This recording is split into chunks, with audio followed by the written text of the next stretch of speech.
Hebrew పత్రిక 5వ అధ్యాయము 12వ వచనమును మాత్రమే నేను చదువుతున్నాను, చిత్తగించండి.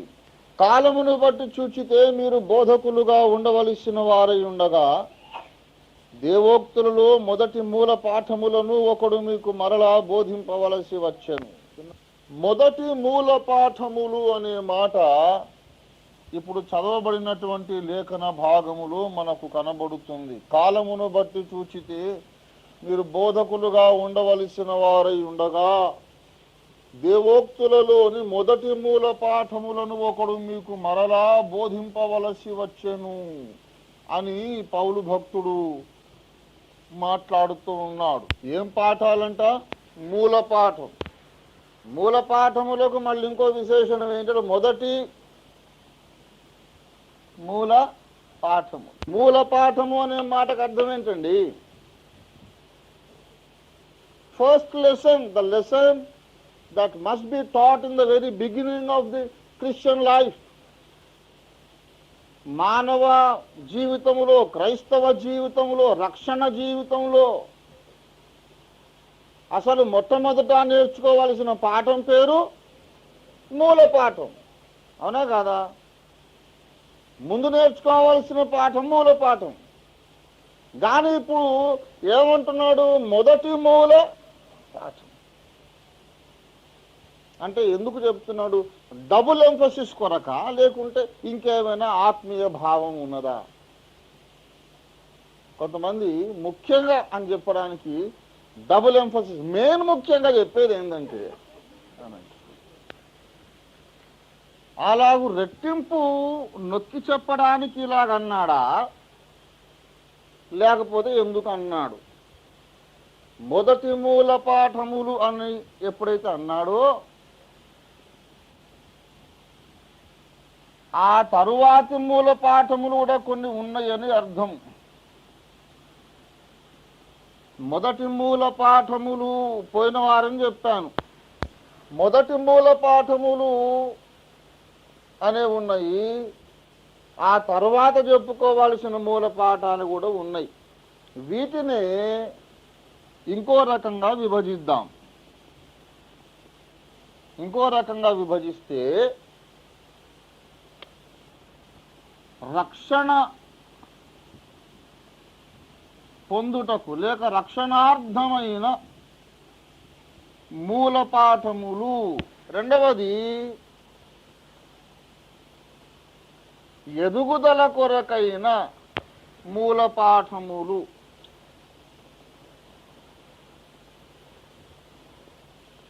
Certain basic things you need to know in order to get saved. రక్షణ పొందాలంటే కొన్ని బేసిక్ థింగ్స్ నేర్చుకోవాలి, లేకుంటే రక్షణ అనేది ఉండదు. ఆ తర్వాత మళ్ళా కొన్ని బేసిక్స్ ఉన్నాయి. అవి దేనికి అవసరం అంటే రక్షణ విషయములో ఎదుగుట కొరకు అవసరం. మొదటి పేతురు 2:1 చెప్తాడు ఏమిటంటే, మీరు ప్రభువు దయాళుడని రుచి చూచి ఉన్న ఎడల ఫలానా సంగతులు మాని క్రొత్తగా జన్మించిన శిశువుల వలె రక్షణ విషయములో ఎదుగు నిమిత్తము ఆ పాలను అపేక్షించుడి. ఏమి అపేక్షించుడి? వాక్యమును పాలను అపేక్షించుడి. వాక్యమును పాలను ఎందుకు అపేక్షించుడి? రక్షణ విషయములో ఎదుగు నిమిత్తం. దానికి ఇప్పుడు ఏం అవసరం ఉంది మనకు? రక్షణ పొందగానే చాలదు, రక్షణలో మనం ఎదగవలసిన అవసరము. జన్మించిన శిశువు ఉయ్యాల తోటలో ఎంతసేపు ఉంటాడు? వాడు నెల, 2 నెలలు, 3 నెలలు, 6 నెలలు అయ్యేసరికి వాడు కొంచెం రెస్ట్లెస్ అవుతుంటాడు. కానీ చుట్టూ వీళ్ళు నిటారుగా వర్టికల్గా నిలబడి నడుస్తున్నారు. నేను ఒక్కనే హారిజాంటల్గా ఉన్నాను ఏంటి అని అటు తిరిగి ఇటు తిరిగి, నో మన సిచ్యువేషన్ మారాలి అని అటు ఇటు మొత్తం మీద బోర్ల పడతాం కాదు. బోర్ల పడినప్పుడు పెద్ద టైగర్ లాగా చూసారా? ఏమనుకున్నారు నన్ను గురించి మీరు? ఎప్పుడు వెళ్ళకిలో ఉండే బతుకు కాదు నాది. నేను కూడా సాధించేసాను చూసారా అని గొప్ప పైలువాన్లాగా చూస్తాం. ఇంటిల్లిపారు ఎంత మురిసిపోతారో. దేవుని కుటుంబంలో ఒక కుమారుడు పుట్టినప్పుడు కూడా అలాగే కొంతకాలమే ఇలా ఉండాలి. తర్వాత మనం బోర్లు పడాలి, దోగాడాలి, కూర్చోవాలి, నిలబడాలి, నడవాలి, పరిగెత్తాలి. రక్షణ విషయములో మనం ఏం చేయాలండి? ఎదుగునట్లు. గనక ఎదుగుదల అనేది ఇంపరేటివ్ అండి. ఈ ఎదుగుదల ఎదిగి ఎదిగి ఎదిగి ఒకనాటికి మెచ్యూరిటీ రావాలి, పరిపక్వ దశ. సంపూర్ణముగా ఎదిగినటువంటి పరిస్థితిలో మనం ఉండాలి. యేసు ప్రభు వచ్చేటప్పటికీ పరిపూర్ణమైనటువంటి వివాహ ప్రాయం వచ్చిన యవనస్తురాలులాగా మనం తయారు కావాలి. గనుక ఎదుగుదల కొరకు మనకు అవసరమైన మూల పాఠములు ఇవి. బేసిక్స్లో ప్రైమరీ బేసిక్స్ అని చెప్పుకోవచ్చు, ఇవేమో సెకండరీ బేసిక్స్ అని చెప్పుకోవచ్చు. రక్షణార్థమైన మూల పాఠములలో మొట్టమొదటిది ఏం చెప్పండి? మానవుడు జన్మతః. రెండవది రక్త ప్రోక్షణం అవశ్యము, అనివార్యము, తప్పనిసరిగా కావాలి. Without the shedding of blood there is no remission of sins. రక్తము చిందింపకుండా పాప క్షమాపణ కలుగదు కదా. హెబ్రీ 9:22 జ్ఞాపకం ఉందా? మర్చిపోవద్దు అవన్నీ బేసిక్స్. అవన్నీ కూడా రెండు ఎంత అనేది బిఏకి వచ్చినాక డౌట్ రావద్దు. కొంతమంది అంత రెవరెంట్లు అయిపోయినాక మళ్ళీ మొదటికి వచ్చి రక్త ప్రోక్షణం అంత అవసరం లేదండి. ఎక్కడన్నా భక్తులు భక్తి కలిగి జీవిస్తే ఏ దేవుడైనా మన్ని మోక్షం తీసుకుపోతారు. తర్వాత ఏం చెప్పారు? రక్త ప్రోక్షణం అయినాక పరిశుద్ధాత్మ సంగతి చెప్పారు.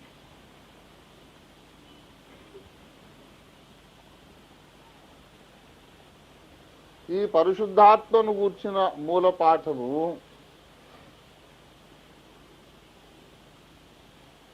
కొంత ఏమో ప్రైమరీ మూల పాఠము, మరికొంత ఇదే సెకండరీ మూల పాఠం.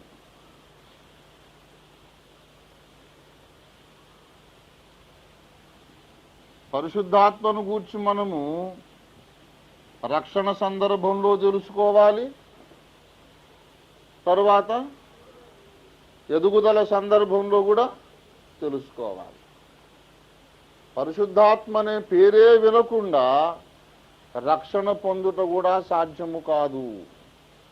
అందుకే ఇక్కడ నేను బ్లాంక్ పెట్టింది పోయిన వారం. మీరు కన్ఫ్యూజ్ కాకండి. ఒక ప్రశ్న అడుగుతా. అపొస్తలుల కార్యాలు 19వ అధ్యాయములో అపోల్లో కొరింథులో ఉన్నప్పుడు పౌలు పై ప్రదేశముల్లో సంచరించుతూ ఎఫెసునకు వచ్చి అక్కడ కొంతమంది శిష్యులను కనుగొనెను. అక్కడ ఒక ప్రశ్న ఉన్నది, క్రూషల్ క్వశ్చన్. పౌలు వారిని చూచి, మీరు విశ్వసించినప్పుడు పరిశుద్ధాత్మను పొందితిరా అని అడిగాడు. అడిగితే వాళ్ళేమన్నారు? పొందితే పొందినమనాలి, లేకుంటే పొందలేదనాలి. అంతే కదా. అసలు ప్రశ్న ఏంటి? పరిశుద్ధాత్ముడు ఉన్నాడని మీకు తెలుసా అన్నాడా? పరిశుద్ధాత్మను పొందితిరా పొందలేదా అది ప్రశ్న కదా. అంటే వాళ్ళ జవాబు ఏంటి? అసలు ఉన్నాడన్న విషయమే నాకు, పరిశుద్ధాత్మ ఉన్నాడన్న సంగతే మాకు తెలియలేదంటే అట్లయితే మీరు బాప్తిసం ఎట్లు పొందితిరి అని అడిగాడు. అక్కడ ఏం డౌట్ వచ్చింది? వీడు పొందిన బాప్తిసమో సరైంది కాదు. పరిశుద్ధాత్మ అనే పేరే వినకుండా మీరు బాప్తిస్మం పొందడం ఎట్లు సాధ్యపడింది? How was it possible to you to be baptized without even knowing that the Holy Spirit does exist? పరిశుద్ధాత్మ ఉన్నాడనేది తెలియకుండా బాప్తిస్మం పొందడం మీకు ఎట్లు సాధ్యమైంది? అట్లయితే మీరు దేనిని బట్టి బాప్తిస్మం పొందితిరి అంటే అప్పుడు అర్థమైంది అసలు సంగతి. బయటకు వచ్చి యోహాను బాప్తిస్మము, ఓహోహోహోహో, అయితే మీకు సరైన బాప్తిస్మం ఇవ్వలేదు. అంటే బాప్తిస్మం పొందే స్టేజ్లోనే అతడు పొందే బాప్తిస్మం సరైనదైతే తప్పకుండా ఒక బేసిక్ తెలిసి ఉండాలి. ఏమని తెలిసి ఉండాలి? పరిశుద్ధాత్మ అనేవాడు ఒక ఆయన ఉన్నాడు అని తెలిసి ఉంటేనే అది పొందింది సరైన బాప్తిస్మం. బాప్తిస్మం పొందేటప్పుడు ఎట్లా తెలుస్తుందండి పరిశుద్ధాత్మ ఉన్నాడని? ఎట్లా తెలుస్తుందంటే తండ్రి యొక్కయు కుమారుని యొక్కయు పరిశుద్ధాత్మ యొక్కయు నామములోనికి మీకు బాప్తిస్మం ఇచ్చుచున్నాను అని ముంచాలి. కాబట్టి అప్పుడు కనీసం they will hear that name, Holy Spirit అనే పేరన్న వింటాం. కొంతమంది ఇప్పుడేమో తండ్రి కుమార పరిశుద్ధాత్మ బాప్తిసం, అసలు బాప్తిసమే కాదు, మీరందరూ కొత్తగా మళ్ళీ యేసుప్రభు నామంలో పొందాలి. మరి ఇదివరకే రక్షింపబడ్డలందరినీ మళ్ళీ ముంచుతాము. కొత్తడు ఎట్లా దొరకడు కదా. కొత్త వానికి ఇస్తే కేసులు, పాత వాళ్ళకే మళ్ళీ ఎన్నిసార్లు ఇచ్చినా అన్ని ఫోటోలు తీయవచ్చు, పైకి పంపుకోవచ్చు. అదేమంటే అపోస్తలుల కార్యం నిండా ఏముందంటే యేసునామం యేసునామం యేసునామం అని ఉంది కదా అని అదొక ఆర్గ్యుమెంటు. అందుకే నేను చెప్తున్నా, అపోస్తలుల కార్యములలో పేతురు ఏం చెప్పాడు? 2:38 మీరందరూ ప్రభువైన యేసుక్రీస్తు నామమున బాప్తిస్మం పొందమని ఎవరు చెప్పారు? పేతురు భక్తుడు పరిశుద్ధాత్మ ద్వారా చెప్పాడు. కానీ మత్తయి సువార్త 28వ అధ్యాయములో 19వ వచనంలో యేసయ్య ఏం చెప్పాడు? యేసు ప్రభువు వారు ఏ నామములో బాప్తిస్మమన్నాడు? తండ్రి యొక్కయు కుమారుని యొక్కయు పరిశుద్ధాత్మ యొక్కయు నామము లోనికి అని యేసు ప్రభు అన్నాడు. పేతురు ఏమన్నాడు? యేసు ప్రభు నామం. మనకు పేతురు మాట ముఖ్యమా యేసయ్య మాట ముఖ్యమా?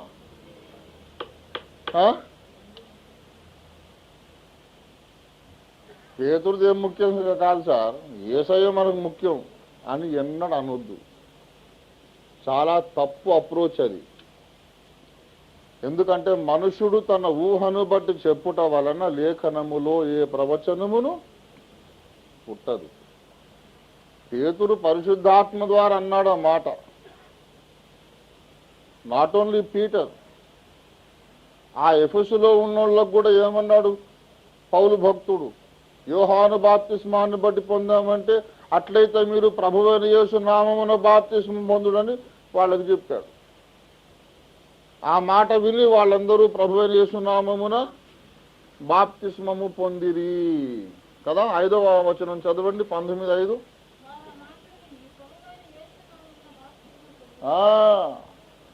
అసలు మొత్తం అపోస్తలుల కార్యముల నిండా ఎవరు బాప్తిస్మం ఇచ్చినా ఏ నామమున బాప్తిస్మం ఇచ్చారు? యేసుక్రీస్తు నామమున బాప్తిస్మం పొందారు, యేసు ప్రభు నామంలో బాప్తిస్మం ఇచ్చారు. అపోస్తలుల కార్యములు 8వ అధ్యాయం 16వ వచనం. అంతకుముందు వారిలో ఎవరి మీదను ఆయన పరిశుద్ధాత్మ దిగి ఉండలేదు.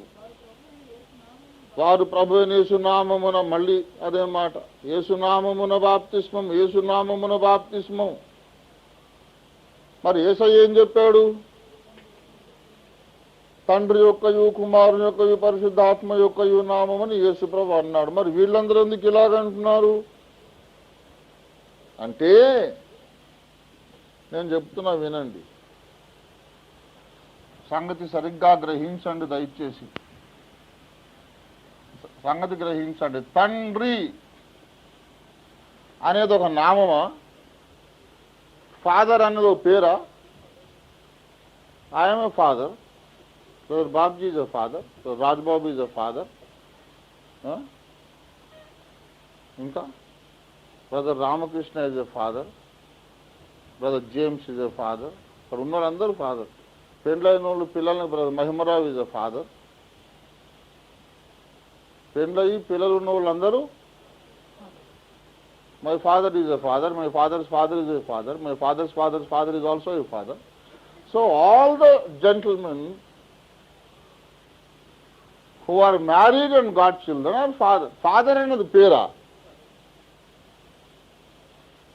ఎవరినన్నా పిలిచి నీ పేరేందనంటే తండ్రి అంటే తండ్రా ఏంటిదా? సరే నేను తండ్రినండి, నాకు 2 పిల్లలు. అరే పిచ్చోడా, నీకు ఎంతమంది పిల్లలు, కన్నవా లేదా అనే సంగతి అడగడం లేదు. తుమారా నామ్ క్యా హై అంటే मैं 2 बच्चे का बाप हूँ. अरे मेंटल है क्या रे? 2 बच्चे का बाप है, 20 बच्चे का बाप है, कौन पूछा? तुम्हारा नाम बोलो అంటాడు. అవునా కదా? దానికి తండ్రి అనేది పేరు కాదు, అది అతనికున్న హోదాను సూచించుచున్నది. అట్లా కుమారుడు అనేది కూడా ఇదొక పేరా? కుమారుడు అనేది పేరా? I am also a son, and my father also was a son. Everyone who is sitting here is a son. అవునా కాదు? మనం అందరము కొడుకులవి. మగపిల్లలు అందరూ కూడా కొడుకు. నీ పేరేంటిది బాబు? నీ పేరేందా అంటే నేను కొడుకు. బాబు ఇట్లా నీ పేరేందంటే కొడుకు అంటావు ఏంటి? పేరు చెప్పు. పేరేంది సార్? మా నాయనకు నేను కొడుకుని అంటే మీ నాయనకు నువ్వు కొడుకు, మా నాయనకు నేను కొడుకు, ఎవరి నాయనకు వాళ్ళు కొడుకు, అంతేగాని కొడుకు అనేది పేరు కాదు. అట్లానే పరిశుద్ధాత్మ అనేది కూడా ఒక పేరు కాదు. ఆ ఆత్మ అపవిత్రమైన ఆత్మ కాదు, పరిశుద్ధమైన ఆత్మ అనే వివరణ. పరిశుద్ధాత్మ అంటే అది ఎటువంటి ఆత్మ వివరించే మాట. Holy Spirit అంటే that spirit is not unclean, that spirit is absolutely holy. ఇప్పుడు మా తండ్రికి, ఆయన మా తండ్రి ఎవరికన్నా పరిచయం చేస్తే మా నాయనండి అని చెప్తాం, కానీ ఆయనకంటూ సొంత పేరు లేదా? ఉంది. స్వామిదాస్ గారండి, పరదేశంలో కానీ పరలోకంలో కానీ మీకు అందరూ చూపిస్తాను నేను. మీరు అక్కడికి వస్తే తప్పకుండా ఇవ్వ మా నాయనండి, మా అమ్మండి. ఫస్ట్ నేను పరలోకాన్ని పోగానే ముందు ఏసఐ కాళ్ళు పట్టుకొని ముద్దు పెట్టుకుంటాను. ఒక అరగంట సేపు వదల. తర్వాత నెక్స్ట్ నేను పోయేది మా అమ్మ దగ్గరికేనండి. అమ్మ నువ్వు చేయబట్టి ఆ ప్రభువు నాకు దొరికాడు, నువ్వు లేకపోతే నాకు ఏసఐ దొరకకపోయినమ్మా అని అమ్మ దగ్గరికి మా నాయనని కూడా కలుసుకుంటాను. అప్పుడు ఎవరన్నా మీరు నా దగ్గర ఉంటే ముందు మా నాయనని పరిచయం చేస్తా. He's Mr Swamidas, my father. తండ్రి అనేది పేరు కాదు, ఆయనకంటూ పేరు ఉండాలి. కుమారుడు అనేది కూడా పేరు కాదు, ఒక పేరు ఏదో ఉండాలి. పరిశుద్ధాత్మ అనేది కూడా పేరు కాదు, ఒక పేరు ఉండాలి. తండ్రి యొక్క యు, కుమారుని యొక్క యు, పరిశుద్ధాత్మ యొక్క యు నామములు అనలేదు, నామము అన్నాడు. ఈ వ్యక్తులేమో 3, నామము అనేది ఏకవచనం, ఒక్క నేమ్. తండ్రికి కుమారునికి పరిశుద్ధాత్మ కలిసి ఒక్క పేరు ఏదో ఉండాలి. A common name shared by all the 3 persons of the Godhead. దైవత్రిత్వములోని 3 వ్యక్తులు కలిసి ఒక నామమును పంచుకుంటున్నారు. ఆ నామము లోపల తండ్రి ఉండాలి, పరిశుద్ధాత్మ ఉండాలి, కుమారుడు ఉండాలి.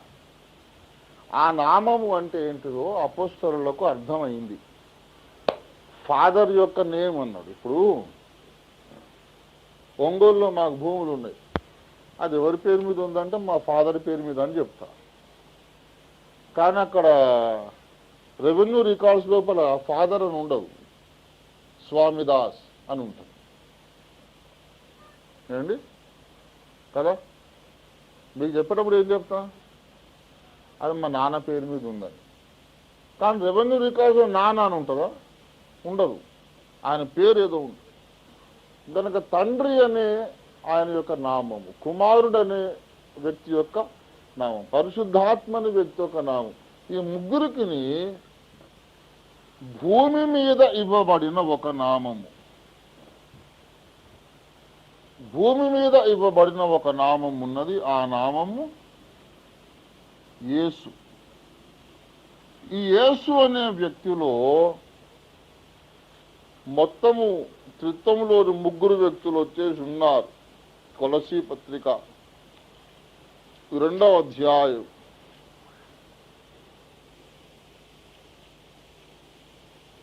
9వ వచనం చదవండి.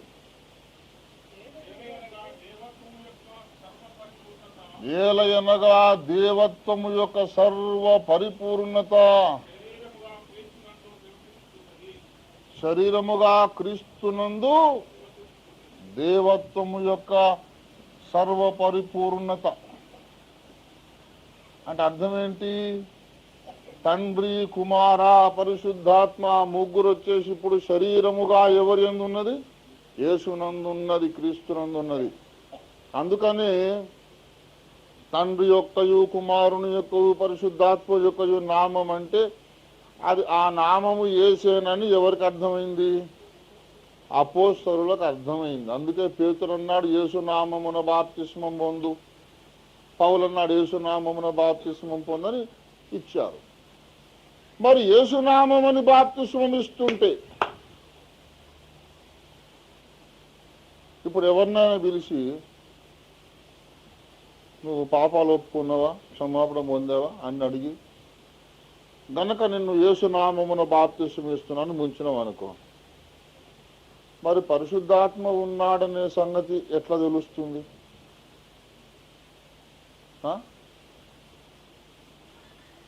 పరిశుద్ధాత్మ ఉన్నాడనే సంగతి తెలియదంటే మరి మీరు ఎలాగో బాప్తిస్మం పొందితే అన్నాడే.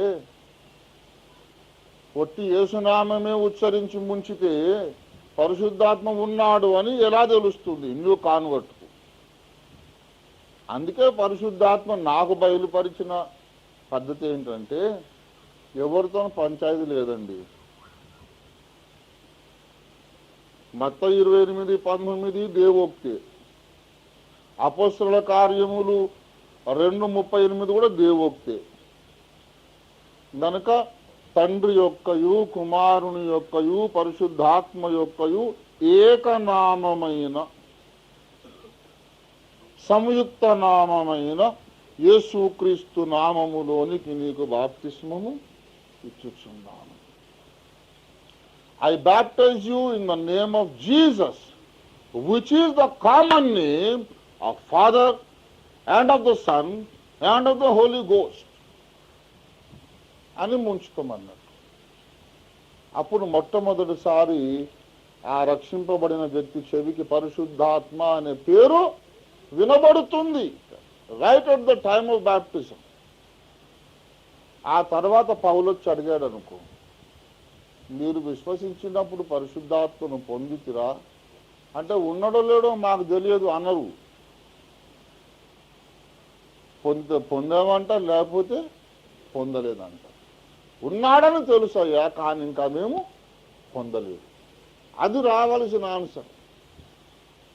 గనుక ప్రియులారా, బాప్తిస్మము అనే దాని గూర్చి మనము నేర్చుకునవలసిన విషయాలు చాలా చాలా ఉన్నాయి. అవన్నీ ఇప్పుడు మనం చెప్పుకోవడానికి వీలు లేదు. కానీ బాప్తిస్మము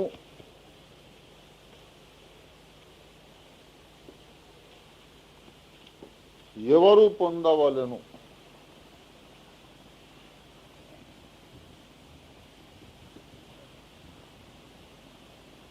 ఎందుకు పొందవలెను? ఏ నామములో పొందవలెను?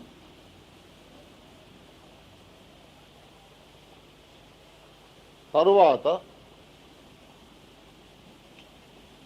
ఏ విధానములో పొందవలెను?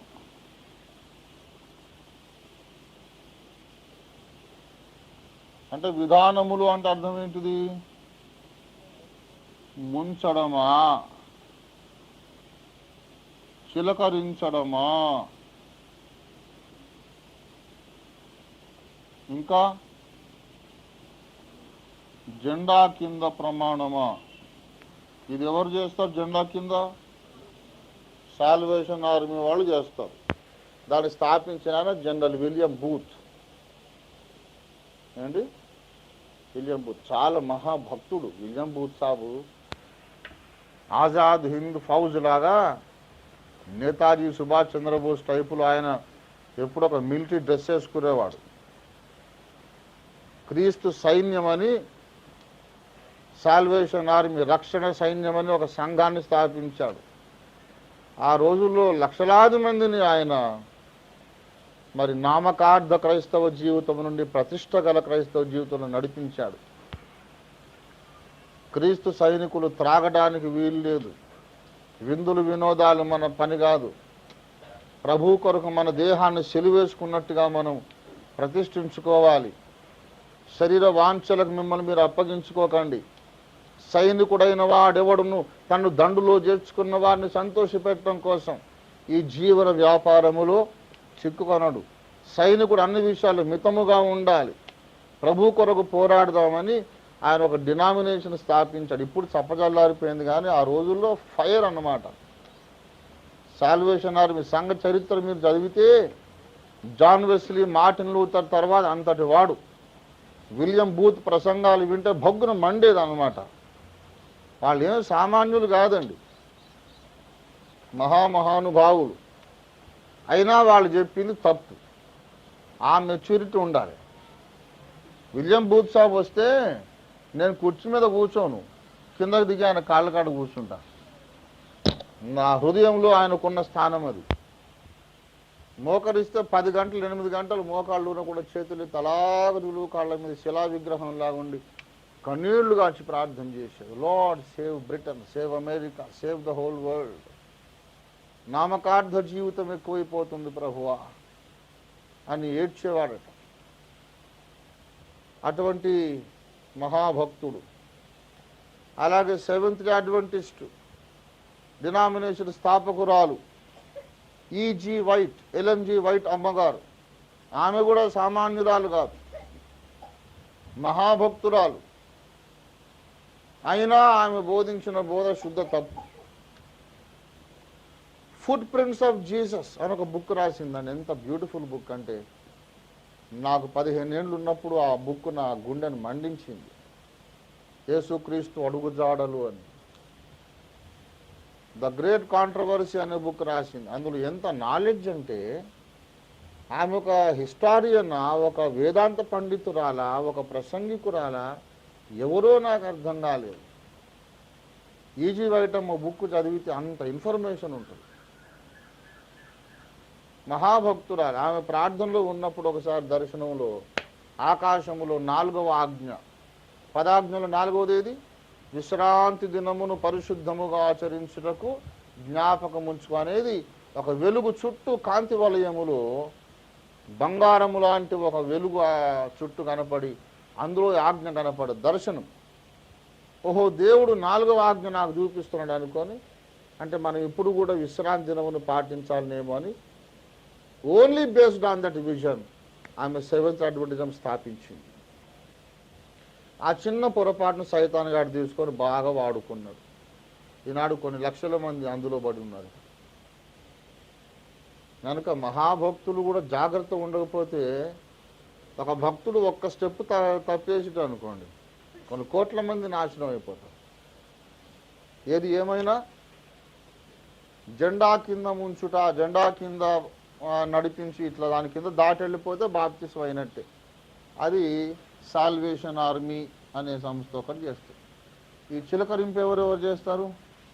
లూథరన్ వారు, సిఎస్ఐ వెస్లియను, క్యాథలిక్ వాళ్ళు కూడా అంతే. బ్యాప్టిస్ట్ వారు మాత్రం ముంచడమే ఇస్తారు. బ్యాప్టిస్ట్ వాళ్ళు ఎవరు అపార్థం చేసుకోకండి. అసలు పెంతకోస్తు, హెబ్రోను ఇదేమి రాకముందు స్టాండర్డ్ చర్చ్ అంటే బ్యాప్టిస్ట్ చర్చే. సిద్ధాంతపరంగా డాక్ట్రినల్లీ స్టాండర్డ్ చర్చ్ అంటే Baptist church. Who are this Baptist anyway అని ఒక బుక్ ఉన్నది. మీరు ఏసీటీసీకి పోతే ఆ బుక్ పేరు అది, who are this Baptist anyway అని ఒక బుక్ ఉన్నది. అందులో ఆ గ్రంథకర్త అంటాడు ఏమిటంటే, లూథరన్ చర్చ్ మొదలుపెట్టింది లూథర్ ద్వారా, వెస్లియన్ చర్చ్ మొదలుపెట్టింది జాన్ వెస్లీ ద్వారా. ప్రతి డినామినేషన్కు ఒక స్థాపకుడు ఉన్నాడు, కానీ బ్యాప్టిస్టును మొదలుపెట్టిన ఒక స్థాపకుడు లేడు. అనేక దేశములలో పరిశుద్ధాత్మ దేవుడు అందరితోనూ మాట్లాడి ఏకకాలములో ఒకరికి తెలియకుండా ఒకరు ముంచడాలు తీసుకొని అదొక డినామినేషన్. పరిశుద్ధాత్మ దేవుడు తప్ప బ్యాప్టిస్ట్ చర్చిని మొదలుపెట్టిన మానవుడు లేడు. ముంచడము చిలకడ ఇది ఏ విధానములు అనేది కూడా సబ్జెక్టు. ఎవరు తీసుకోవాలి, ఎందుకు, ఏ నామములో, ఏ విధానములో, మొత్తం 4 ప్రశ్నలు. 5వది ఎప్పుడు, ఎవరు రక్షణ తనకు అవసరమని గ్రహించి యేసుక్రీస్తునందు విశ్వాసముంచిన వారు, సువార్త నమ్మిన వారు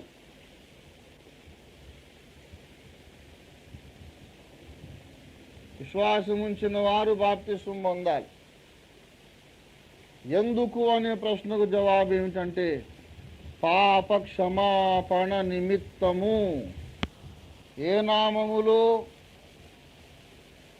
మత్తయి 28:19 ప్లస్ అపోస్తలుల కార్యాలు 2:38 కలిసిన నామములో. అర్థమైందా? ఏ నామములు అంటే మీరేం చెప్పాలి? నేను అందరూ చెప్తున్నాను, యేసునామములో బాప్తిస్మము, యేసునామములో బాప్తిస్మం అంటే. అందుకే నేను మేము పొందింది యేసునామమేనాయా బాబు, మేము ఎంకర నామంలో పొందలే. ఇది మా అంతా యేసునామమే.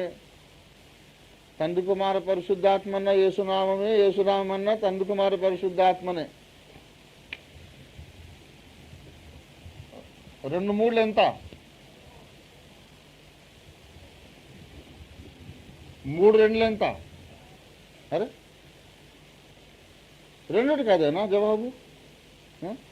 2 3 6, 3 2 కూడా 6. ఇప్పుడు నేనంతా మా నాయనలాగా ఉంటా. మా నాన్న ఎవరిలాగా ఉంటాడు మరి? నాలాగా ఉండడా? నేను మా నాన్నలాగానే ఉంటా, కానీ మా నాన్న మాత్రం అస్సలు నాలాగా ఉంటాడు అని అంటే అదేంటి సార్, మెంటల్ వచ్చిందా? నేను మొత్తం మా నాన్నలాగా డిటో. మా నాన్న మాత్రం అదేంటో కొద్దిగా కూడా నాలాగా ఉంటాడండి, మొత్తం వేరేగా ఉంటాడు. అంటే అది మెంటల్ వచ్చినోనికే సాధ్యం అటువంటి స్టేట్మెంట్లు చేయడం కదా. నేను మా నాన్నలాగుంటే ఆటోమేటిక్గా మా నాన్న కూడా నాలాగే ఉంటాడు. అట్లది తండ్రి కుమార పరిశుద్ధాత్మ నామము ఈజ్ ఈక్వల్ టు యేసునామము కదా, అంతే కదా. ఇప్పుడు A is equal to B అనుకోండి. ఇప్పుడు B is equal to definitely A. అనుమానం ఉందా ఏమన్నా? A is equal to B, but B is not equal to A. అంటే you should be mentally retarded person. తప్ప. If A is equal to B, then B must be equal to A. కనుక తండ్రి కుమార పరిశుద్ధాత్మ is equal to యేసునామము, then యేసునామం is equal to.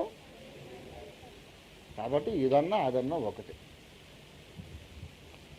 చిల్లి అన్నా తూటన్నా ఒకటే, పిల్లి అన్నా మార్జాలం అన్నా ఒకటే. అర్థమైందా? ఉల్లిపాయ అన్నా ఎర్రగడ్డ అన్నా ఒకటే. రాయలసీమలో ఎర్రగడ్డ అంటారు, ఇక్కడేమో ఉల్లిపాయ అంటారు. కోస్తాంధ్ర వైపు వెల్లుల్లి అంటారు, వరంగల్ ఎల్లిపాయ అంటారు.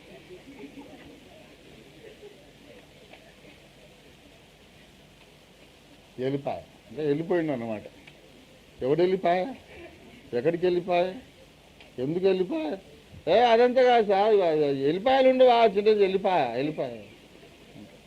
కనుక వెళ్ళిపాయ అన్నా ఎల్లుల్లి అన్నా ఒకటే, కన్ఫ్యూజ్ కావద్దు. అట్లనే తండ్రి కుమార పరిశుద్ధాత్మ అన్నా యేసునామం అన్నా ఒకటే. అందుకే మనం ఏం చేసాం, ఈ 2 కలిపాం.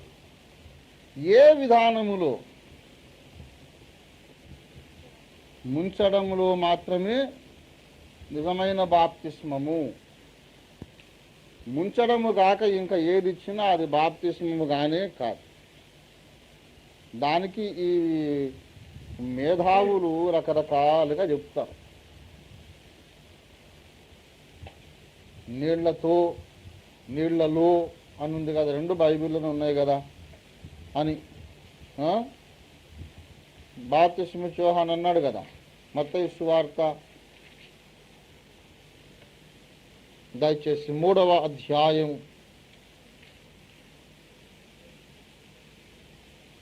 11వ వచనం. మత్తయి 3:11. మారు మనస్సు నిమిత్తము నేను నీళ్లలో మీకు బాప్తిస్మం ఇచ్చున్నాను. కింద ఫుట్ నోట్ చూడండి, లేక నీళ్లతో. గ్రీకు భాషలో ఆ వర్డ్కు ఈ రెండూ కరెక్ట్ ట్రాన్స్లేషన్సే. గ్రీకు భాషలో మత్తయి భక్తుడు సువార్త రాసినప్పుడు ఏ పదజాలం వాడాడో దానికి నీళ్లతో అని చెప్పుకున్నారైతే నీళ్లలో అని చెప్పుకున్నా. అందుకే నీళ్లలో అని మళ్ళీ అక్కడ కింద నీళ్లతో లేక అన్న, అదన్నా ఇదన్నా. కనుక ఆ కన్ఫ్యూజన్ కింద వీళ్ళు షెల్టర్ తీసుకుంటున్నారు, చిలకరింపోళ్ళు. ఆ కన్ఫ్యూజన్ కింద దాక్కుంటున్నారు. ఏంటంటే తో కానీ లో కానీ రెండు కరెక్ట్ కాదు సార్ బైబిల్లో. కనుక మీరు ముంచినప్పుడేమో నీళ్ళలో ఇస్తున్నారు, మరి నెత్తి మీద నుంచి కొంచెం పోసినప్పుడేమో తో ఇస్తున్నాం. అది బి రైటే, ఇది బి రైటే, రెండు బి కరెక్ట్ అని అట్లా వాళ్ళు తమను తాము సమర్థించుకుంటున్నారు. కానీ ఆ రెండు కూడా ఎప్పుడు రైట్ కావు. ఏ పప్పులు నహి ఉడుకుతా high, this dal will never be boiled, it will never be cooked. ఎందుకంటే మన సిద్ధాంతానికి మత్తయి 3:11 కాదు, మన సిద్ధాంతకర్త ఎవరండి? కొత్త నిబంధన సంఘమునకు సిద్ధాంతకర్త ఎవరు? ఇది మూల పాఠాల్లో ఒకటి. గ్రోత్ కిందకు వస్తుంది ఇది. మళ్ళీ రేపు చెప్తామండి, చెప్పినప్పుడు నెక్స్ట్ వీకో ఆ పై వీకో. ఎదుగుదల కొరకైన మూల పాఠాల్లో ఒకటి ఏంటంటే కొత్త నిబంధన సంఘమునకు సిద్ధాంతకర్త పౌలు, not Matthew, not Mark. Mark సువార్తలో ఇట్లుంది కదా అని సిద్ధాంతం చేయొద్దు. దేవుని బిడ్డలారా, మత్తయి, మార్కు, లూకా, యోహాను సువార్తలు అన్నీ అయిన తర్వాతనే దేవుని చేత అధికారము పొందిన సిద్ధాంతకర్తగా ఎవరు వచ్చారు? మనకు పౌలు వచ్చారు. 1 కొరింథీ 3వ అధ్యాయం 10వ వచనం చదవండి. దేవుడు నాకు అనుగ్రహించిన కృప చొప్పున నేను నేర్పరి అయిన శిల్పకారుని వలె పునాది వేసి తిని, పౌలే సిద్ధాంతకర్త. కుండ బద్దలు కొట్టి మరీ చెప్పొచ్చామాట. వేయబడిన తప్ప వేరొక పునాది ఎవడును వేయనేరుడు. మనకు సిద్ధాంతకర్త అయిన పౌలు ఏం చెప్పారంటే, రోమా పత్రిక 6వ అధ్యాయము 5వ వచనము చూడండి. ఆయన మరణము యొక్క సాదృశ్యమందు ఆయనతో ఐక్యము గలవారమైన ఎడల ఆ పునరుద్ధానము యొక్క సాదృశ్యమందును ఆయనతో ఐక్యము గలవారము అగుదుము. దేని గురించి మాట్లాడుతున్నాడు? అక్కడ సబ్జెక్ట్ కాంటెక్స్ట్ ఏమిటి? 3వ వచనం చదవండి.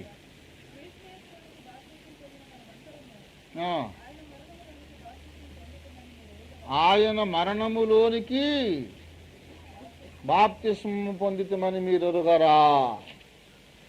బాప్తిస్మము పొందిన మనము దేవుని బిడలారా గమనించాలి. బాప్తిస్మము గురించి ఏమంటున్న 2 మాటలు వాడు. మరణము యొక్క సాదృశ్యము, పునరుద్ధానము యొక్క సాదృశ్యము. సాదృశ్యం అంటే అర్థం ఏంటిది? అటువంటి దృశ్యము. ఇప్పుడు మరణము యొక్క సాదృశ్యం అంటే అర్థం ఏంటి? మరణము వంటి దృశ్యము, పునరుద్ధానము వంటి దృశ్యం. అనగా బాప్తిస్మం ఇచ్చేటప్పుడు ఎలా ఉండాలంటే, ఒక మనిషి చచ్చిపోతే పాతి పెడుతున్నట్టు కనబడాలి, అది మళ్ళా ఇంకోటి కూడా కనపడాలి. చచ్చిపోయిన వాడు పునరుద్ధానము చెందుతున్నట్లు కూడా కనబడాలి. ఒక మనిషి చచ్చిపోతే పాతి పెట్టినటువంటి దృశ్యము, పాతి పెట్టబడిన వాడు తిరిగి లేచినటువంటి దృశ్యం, ఈ రెండు దృశ్యాలు ఎక్కడ కనబడుతున్నాయో అదే సరైన బాప్తిస్మం. ఇక తో ఇస్తావో లో ఇస్తావో నీ సంగతి, అది నీ ఇష్టం. నువ్వు తో అన్న ఇవి, లో అన్న ఇవి. ఆ దూరం నుండి చూసేవాడు చూస్తున్నప్పుడు ఎలా కనపడాలంటే, ఒక మనిషి చచ్చిపోయాడు, పాతి పెట్టబడ్డాడు, మళ్ళా ఇప్పుడు లేస్తున్నాడు అని అనుకోవాలి. అటువంటి దృశ్యము. యేసు ప్రభు వారు సమాధి చేయబడ్డాడు, మళ్ళీ లేచాడు, దానిలాంటి దృశ్యంగా ఇది కనపడాలి. కనపడాలంటే ఎట్లా చేయాలి? ఒకరిని పట్టుకొచ్చి నెత్తి మీద ఒక నీళ్లు పోస్తుంది, అబ్బా చచ్చిపోతున్నాడా, పాతి పెట్టబడుతున్నాడా, లేస్తున్నాడా అని అనుకుంటాడు ఎవరు? మరణము వంటి పునరుద్ధానం వంటి దృశ్యముగా ఉన్నదా అది? లేదు. మరి ఎప్పుడు ఉంటుంది?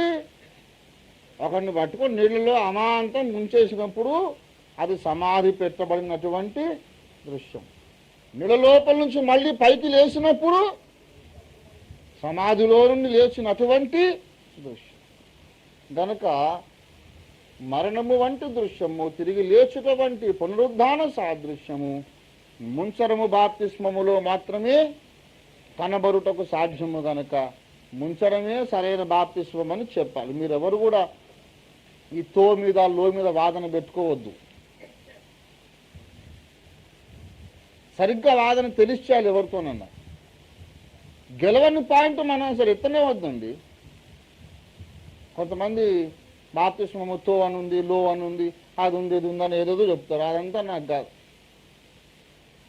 పునర్జన్మ స్నానం అని ఉంది, ఒక్కొక్కరిని స్నానం చేయించి చేయాలని ఒక ఆయన నాతో వెటకారం చేస్తున్నాడు. ఒప్పుకుంటే చేయని చెప్పిన, నీ ఇష్టం.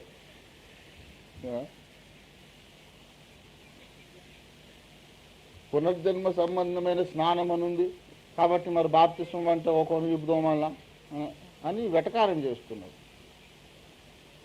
అరే పాగలికే బచ్చే పిచ్చోడా అని చెప్పి, ఇది వీపు దోమలన ఇంకోటి దోమలన కాదు. ఇక్కడ నువ్వు ఏమి చేస్తే ఒక మనిషి చచ్చిపోయినట్టు సమాధిలో పెట్టబడ్డట్టు మళ్ళీ లేచినట్టు ఉంటుంది, అది చెయ్యి. ఒకరిని పట్టుకుని వీపు దోముతుంటే చచ్చిపోయి సమాధి చేసి మళ్ళీ లేచినట్టు ఉంటుందా? ఉంటే చెయ్యి.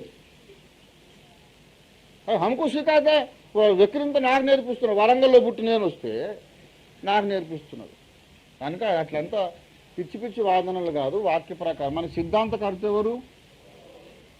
అవులు, మత్తయి కాదు, మార్కు కాదు. ఎవరు? దేవుడు స్తోత్రం. ఇప్పుడు లేఖనం చెప్పిందా నేను చెప్పిన ఈ మాటలు? మరణ సాదృశ్యము, పునరుద్ధాన సాదృశ్యం. తర్వాత ఇంకో ప్రశ్న ఏంటిది? ఎప్పుడు పొందవాలి కదా? ఎప్పుడు పొందాలి? ఎప్పుడు పొందాలంటే బాగా గమనించాలి. ఇశ్రాయేలీయులు ఎర్ర సముద్రమును దాటిది కదా,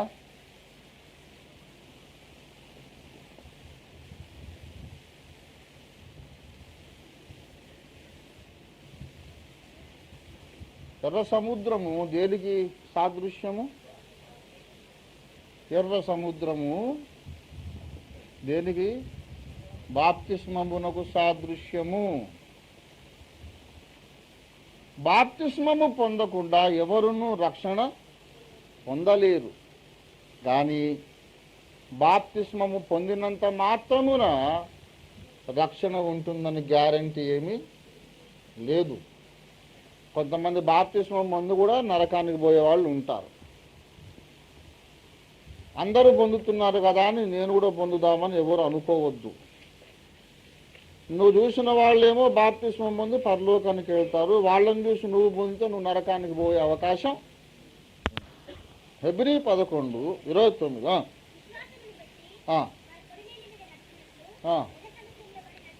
ఎర్ర సముద్రములో బడి నడిచిపోయిరి. ఐగుప్తీయులు అలాగూ చేయదూచి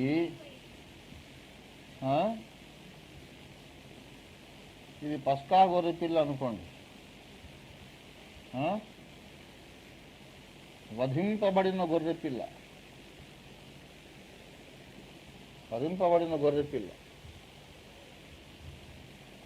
ఇశ్రాయేలీయులు ఎర్ర సముద్రంలో బడి దాటిపోయిరి.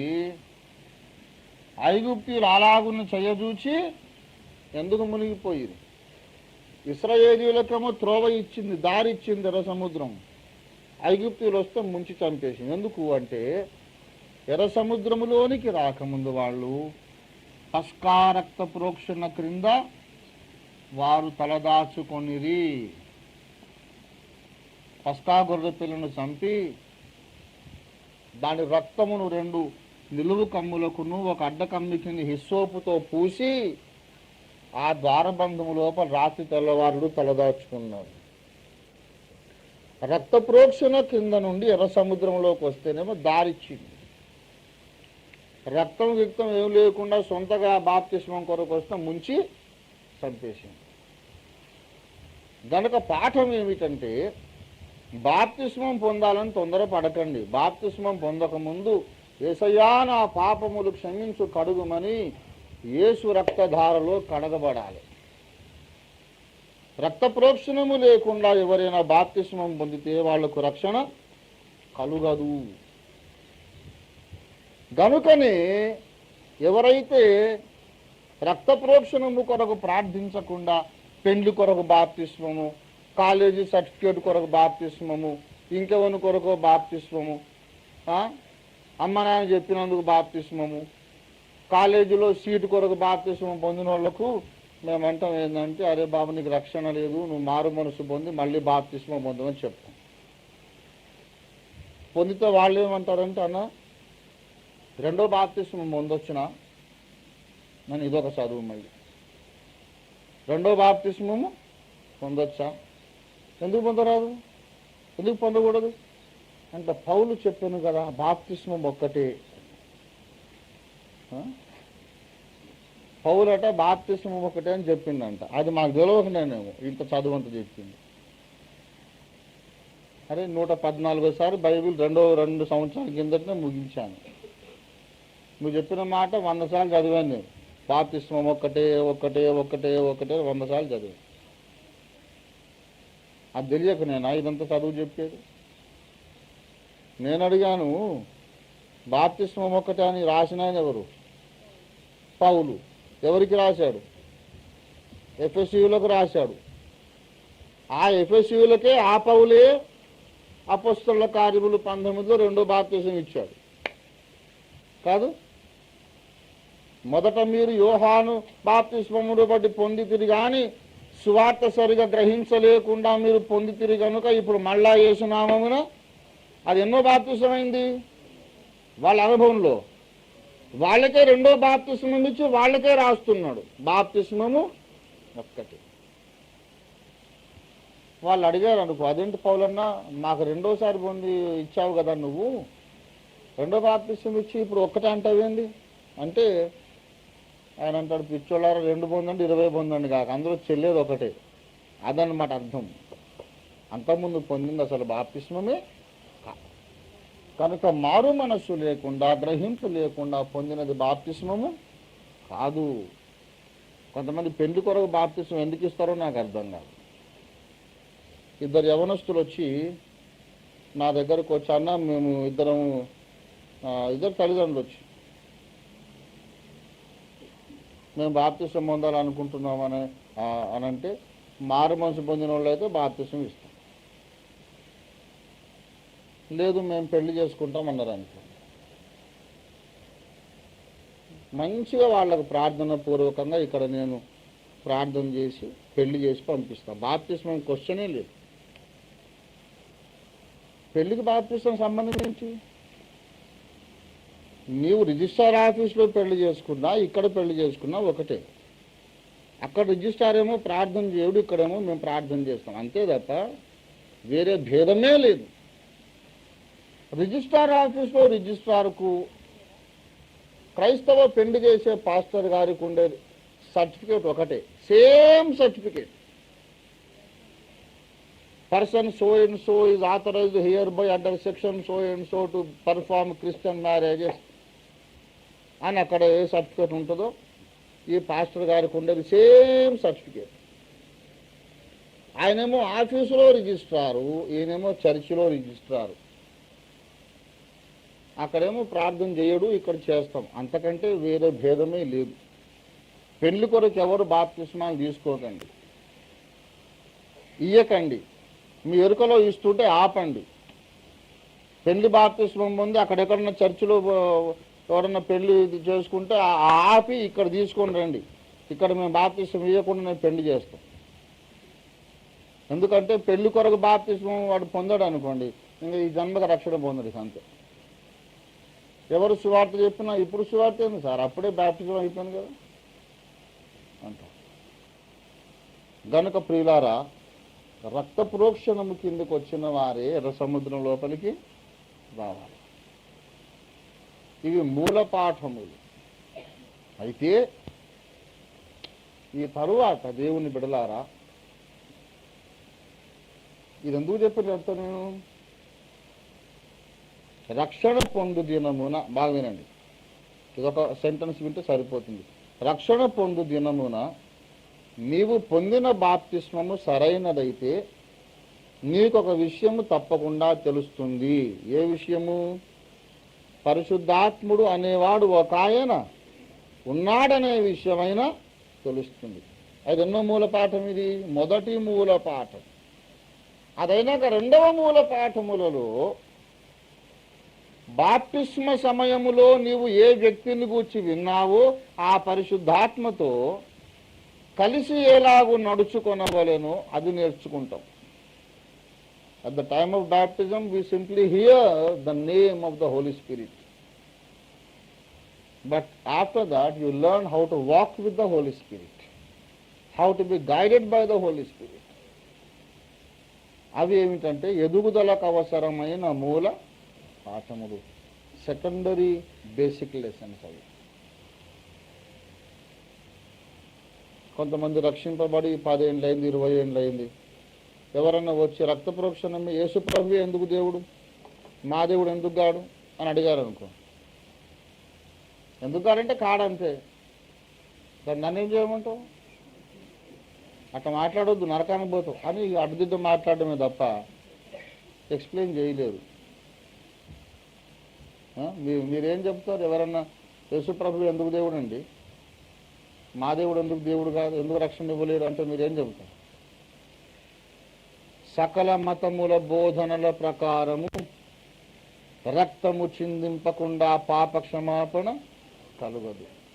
పాపము లేని పరిశుద్ధ రక్తమును మన కొరకు చిందించి మరణించి లేచిన వాడు యేసు ఒక్కడే కనుక ఆయన ఒకడే మన పాపములను క్షమించగలడు. ఇంకెవరును మన కొరకు మరణించి లేవలేదు గనక మరి ఎవరి వలన రక్షణ కలగదు. అపొస్తలుల కార్యములు 4:12 ఈ నామముననే మనము రక్షణ పొందవలే, మరి ఎవరి వలనను రక్షణ కలుగనే కలుగదు. That is the message of the church to this world.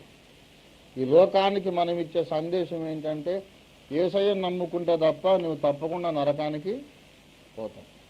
ఆ మెసేజ్ ఇచ్చినందుకే పౌలుని చంపారు, ఆ మెసేజ్ ఇచ్చినందుకే పేతురును తలకిందులకు సిలువేశారు.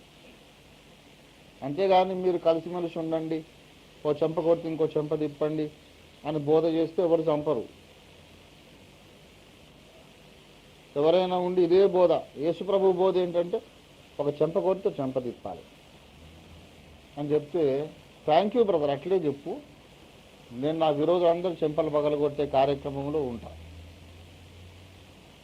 ఓ చెంప కొడతా, వాడు నా మీదకి వస్తే యేసయ్య ఏం చెప్పాడు, ఆ చెంప తిప్పి మంచి బాబు కదా అని ఇటు కొడతా. ఏంటి కనుక యేసు ప్రభు బోధ అది కాదు.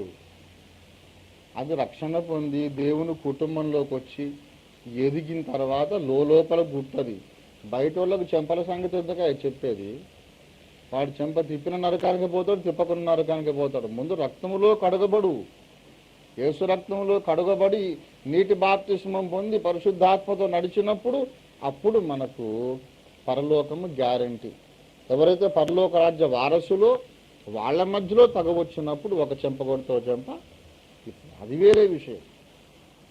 అన్యులకు చెప్పేది ఏంటి? చెంపలు పలగొట్టే సంగత, చెంపలు తిప్పే సంగత. చెంపలకు బాగా చూడబోయి ముందు యేసు రక్తములో నువ్వు పశ్చాత్తాపడి యేసు రక్తంలో నీ పాపాలు కడుక్కోవాలి. దేవుని స్తోత్రం కలుగునుగాక. హల్లెలూయా. Be very frank and clear. బాప్తిజం గురించి అడిగితే కూడా మీరు మూల పాఠాలు చెప్పగలగాలి. మళ్ళీ మళ్ళీ చెప్పని విషయాలు. మొదటి మూల పాఠముల విషయంలో మీరే బోధకులు, మీరే టీచర్స్ అండి. మీ స్నేహితులకు బంధువర్గానికి ఈ మెసేజ్ తీసుకొని వెళ్ళండి. రక్త ప్రోక్షణ కిందకి రాని వాళ్ళు ఉంటే మీరు వాళ్ళని తీసుకొని రండి. యేసుని నమ్మి కూడా సరైన బాప్తిస్మం పొందని వాళ్ళు ఉంటే వాళ్ళకి చెప్పండి. చిలకరింపోళ్ళు ఉంటే వాళ్ళకి చెప్పండి. నరకాన్ని పోతావు అన్నయ్య, చాలా జాగ్రత్త. పాస్టర్ గారు మొన్న క్లియర్గా బైబిల్లో చూపించారు. ఇదిగో నరకానికి వెళ్ళొద్దు, రా, మారు మనసు పొందమని చెప్పండి. Each one lead at least one to Christ. ప్రతి ఒక్కరూ ఒక ఆత్మను తీసుకొస్తే, మళ్ళీ వాళ్ళు ఇంకో ఆత్మను తీసుకొస్తే ఒక 10 సంవత్సరాల్లోగా భారతదేశమే వెలుగుతో నింపబడుతుంది. దేవుని స్తోత్రం కలుగునుగా. హల్లెలూయా. ఆత్మలు సంపాదించిన పాస్టర్ గారి పనే కాదు, అందరి పని. అందరం కలిసి పని చేద్దాం. ప్రభు మన సేవను ఆశీర్వదించునుగాక. ప్రార్థన చేసుకున్నాం. త్వరలో మంచిది. ప్రార్థన ప్రార్థన ప్రార్థన. స్తోత్రము నాయన, సర్వశక్తి మహాకనికరము కలిగిన మిక్కిలి గొప్ప పరమ తండ్రి, నీకు వందనాలు చెల్లిస్తున్నాం. ఈ రెండవ ఆదివారం కూడా ప్రభువా మొదటి మూల పాఠముల గురించి మీరు మాకు ఆధ్యాత్మిక విద్యా బోధన చేసినందుకై నీకే వందనాలు చెల్లిస్తున్నాము తండ్రి. చేరి వచ్చిన మేమందరము ఏది నమ్ముచున్నామో, ఎందుకు నమ్ముచున్నామో క్లియర్ కట్ అండర్స్టాండింగ్ కలిగి ఉండటకు సహాయము చేయండి. What we believe and why we believe, where the Bible teaches it, why it cannot be otherwise అనే విషయాలు అందరూ తేటగా గ్రహించినట్టు సహాయం చేయండి నాయన. పటిష్టముగా మంచి పునాది మీద కట్టబడి తండ్రి అనేక మందిని సత్యమైన వాక్య వెలుగులోనికి తీసుకొని వచ్చుటకు ప్రతి నిబిడని ప్రభు ఒక సైనికుడుగా, ఒక సైనికురాలుగా రూపొందించండి ప్రభువా. నీకే స్తోత్రాలు. మా మహానగరములో, జంట నగరాల్లో ఎన్నో సంఘాలు ఉన్నాయి. ఆంధ్రదేశంలో, భారతదేశంలో, లోకంలో ఎన్నో సంఘాలు ఉన్నాయి. కానీ వారికి మొదటి మూల పాఠములే తెలియని వారు ఎందరో ఉన్నారు, తెలియకుండా ఎందరో ఉన్నారు తండ్రి. ఒకవైపు చూస్తే మీ రెండవ రాకడ బహు సమీపముగా ఉన్నది. రాకడ సూచనలన్నీ నెరవేరుతూ ఉన్నాయి. ప్రపంచ రాజకీయ చిత్రపటం నానాటికి మారిపోతూ ఉన్నది. అంతిమ అబద్ధ క్రీస్తు నీడలు కనపడుతూ ఉన్నాయి. నా తండ్రి, నీ సంఘం ఇంకా మేల్కొనలేకపోతున్నది. ప్రభువా, సంఘమును మేల్కొల్పుటకు మమ్మను ఒక ఏలియావలే, ఒక నెహెమ్యావలే మీరు వాడుకొనండి ప్రభువా. ఒక ఏలియా కాదు, మా సంఘం ఒక ఏలియాల గుంపుగా ఉన్నట్టుకు సహాయం చేయండి. మా సహవాస సంఘములన్నిటిలోనూ నాయన ప్రతి సభ్యుడు, ప్రతి సభ్యురాలు ఏలియా వంటి ఆత్మీయ శక్తి కలిగిన వారై రెండవ రాకడు కొరకు ఈ ప్రపంచమును, మార్గమును సరళము చేయండి, సిద్ధము చేయనట్టుగా మమ్మల్ని బలపరచమని, ఈ వాక్య సత్యమును ఇంకా నానాటికి మరింత లోతుగా, నిగూఢముగా మా హృదయములలో నేను నేర్పించమని యేసు పరిశుద్ధ నామమున వేడి ప్రార్థిస్తున్నాం తండ్రి. మన తండ్రి అయిన దేవుని ప్రేమ, మన రక్షకుడైన యేసుక్రీస్తు నాథుని శాశ్వత కృప, పరిశుద్ధాత్మదేవునితో దివ్య మనోహర సహవాసం చేరి వచ్చిన మనకు అందరకు భూలోకమందున సకల భక్త కోటికి ఇప్పుడు ఎల్లప్పుడు సదా ప్రభు మరలా వచ్చే వరకు తోడై ఉండి కాపాడి సంరక్షించునుగాక. ఆమేన్. యేసు రక్తమునకే జయ, ప్రభు యేసు రక్తమునకే జయ, ప్రభు యేసు నామమునకే సంపూర్ణ విజయం కలుగునుగాక.